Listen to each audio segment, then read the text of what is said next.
নন্দীগ্রাম সমবায় ভোটে জয়ী হল তৃণমূল কংগ্রেস। জয়ের ব্যবধান 7টি, তৃণমূল আর বিজেপি মাত্র 5টি। নন্দীগ্রামে সমবায় নির্বাচনে জয়ী তৃণমূল কংগ্রেস নির্বাচিত প্রার্থীরা।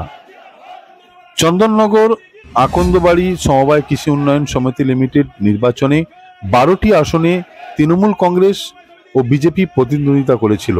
ভোটের শেষে ফলাফল দেখা যায় তৃণমূল কংগ্রেস 7টি আসন ও বিজেপি পেয়েছে 5টি আসন। নন্দীগ্রাম সমিতির সদস্যরা নির্বাচনে জয়ী হয়ে উচ্ছ্বাসিত ঘাসফুল শিবির। নন্দীগ্রাম সমবায় ভোটে জয়ী তৃণমূল কংগ্রেস। 7টা আসনে আমরা জয়লাভ করেছি, বিরোধীরা 5টা আসনে জয়লাভ করেছে। কিন্তু দেখা গেছে ফল বেরোনোর পরে যে 5টা আসনে বিরোধীরা জয়লাভ করেছে মাত্র 5টা 4টে 3টে এরকম ভোটের ব্যবধানে জয়লাভ করেছে। আমাদের কিছু ভোট ক্রস ভোটিংয়ের কারণে আমরা কয়েকটা সিট হেরেছি, নাহলে আমরা হয়তো 12-0 ভোটেই জিততে পারতাম। হয়তো ভোট হতো, সিঙ্গেল ভোট প্রচুর পরিমাণে এধার ওধার হয়েছে এবং প্রচুর ভোট বাতিলও হয়েছে, যার কারণে রেজাল্টটা একটু উল্টে পাল্টে গেছে। মনে করছেন না না, এটা কোনো জয় পরাজয় নিয়ে বড় কথা নয়, এটা হচ্ছে সমবায় সমিতির ভোট।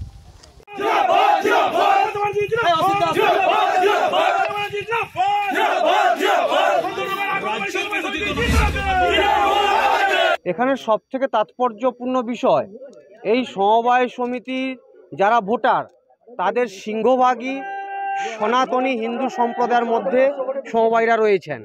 তাদেরকে ধর্মের আফিন খাইয়ে মোহগ্রস্ত করে এরা বিপদে পরিচালিত করার চেষ্টা করেছিলেন। বিপুল পরিমাণ কালো অর্থ দিয়ে তাদের গণতান্ত্রিক অধিকার কেনবার জন্য চেষ্টা হয়েছে। একটা সমবায় সমিতির নির্বাচনকে এরা সাধারণ নির্বাচনের পর্যায়ে নিয়ে গিয়ে এই এলাকাকে গত 1 সপ্তাহ ধরে যেভাবে অশান্ত করে রেখেছে, এটা এই এলাকার মানুষ ঠিকভাবে নেয়নি। তার জবাব আজকের এই নির্বাচনের ফলাফল। Smart news Bangla. Smart news Bangla.